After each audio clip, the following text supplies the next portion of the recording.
माझं वीर्य फार पातळ आहे, फार कमी प्रमाणात पडतं, जास्त प्रमाणात पडलं पाहिजे, खूप झटक्यांनी पडलं पाहिजे, जास्त झटके आले पाहिजेत, अशा तऱ्हेने लोक कंप्लेंट घेऊन माझ्याकडे येतात. त्यांचं वीर्य खरोखरच पातळ असतं. त्यांना असं वाटतं की आपल्याला मुलबाळ होणार नाही, पत्नीला खुश करता येणार नाही, आणि जास्त प्रमाणात नसल्यामुळे सुद्धा त्यांना चांगलं वाटत नाही. त्यांना असं वाटतं की पत्नी पण खुश होणार नाही. त्याच्याकरता करावं काय? तर त्याबद्दल मी आज बोलणार आहे की वीर्य घट्ट कसं करावं, जास्त प्रमाणात कसं करावं, आणि याचे 7 घरगुती उपाय मी तुम्हाला सांगणार आहे. वीर्य जे आहे, वीर्य ते साधारणतः 2 ते 5 ml पर्यंत एका वेळेला बाहेर पडतं. आणि त्याच्यामध्ये जे शुक्राणू असतात ते शुक्राणू फक्त 1% असतात पूर्ण वीर्यामध्ये. एका ml मध्ये 2 कोटी, म्हणजे 3 ml जर वीर्य म्हटलं तर शुक्राणू असतील जवळपास 5 ते 6 कोटी. शुक्राणू जे आहे ते तयार व्हायला 90 दिवस लागतात.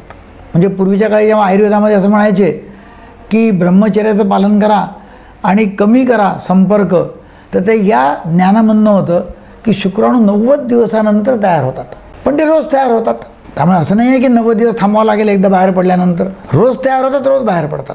मग आता याच्यामध्ये वीर्य जे तयार होतं तर याला एकतर वास यायला नको, घाण वास नको यायला, रक्त यायला नको, आणि वीर्य बाहेर पडताना तिथे खूप असं अंगार व्हायला नको, नाही तर प्रॉब्लेम होतो.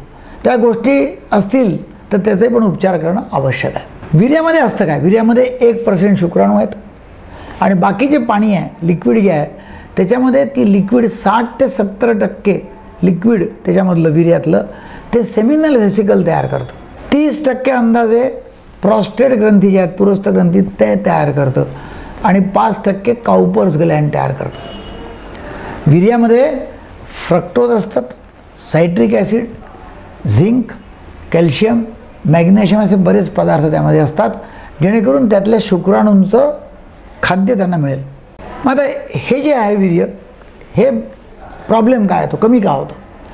नंबर 1, वारंवार हस्तमैथुन करणं, नॅचरली कमी होणार. नंबर 2, पण तयार होतं हे लक्षात घ्या. नंबर 2, सेक्स हॉर्मोन्सची कमी, टेस्टोस्टेरॉन लेवल कमी. नंबर 3, पुरस्थ ग्रंथी जे आहे त्यांचं काम कमी होणं, त्यांचं सिक्रिशन कमी होणं.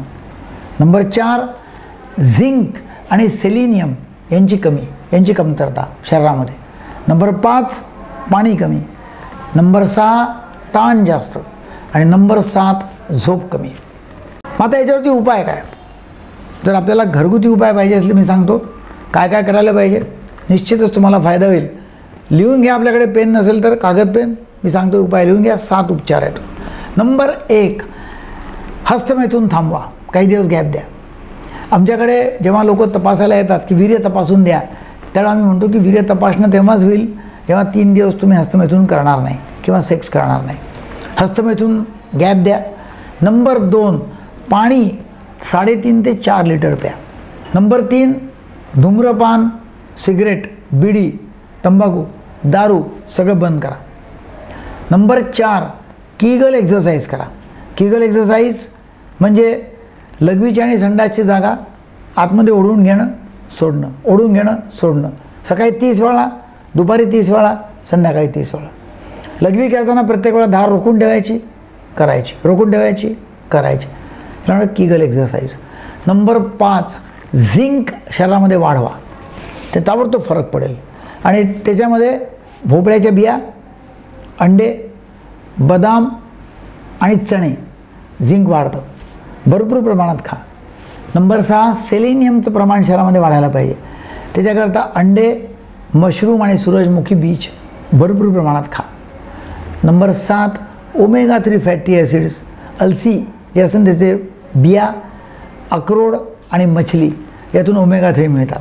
ते तुम्ही जर खाल्लं तर नॅचरली वीर्य जास्त प्रमाणात तयार होईल, थिक होईल, घट्ट होईल, आणि जास्त प्रमाणात जेव्हा ते बाहेर पडतं तेव्हा नॅचरली, तेव्हा जेव्हा झटक्यांनी बाहेर पडते, झटके देत त्यावेळेला एक आनंद आपल्याला मिळेल, पत्नीला आनंद मिळेल, आणि वैवाहिक जीवन सुखी होईल. व्हिडिओ तुम्हाला आवडला तर जरूर लोकांना शेअर करा.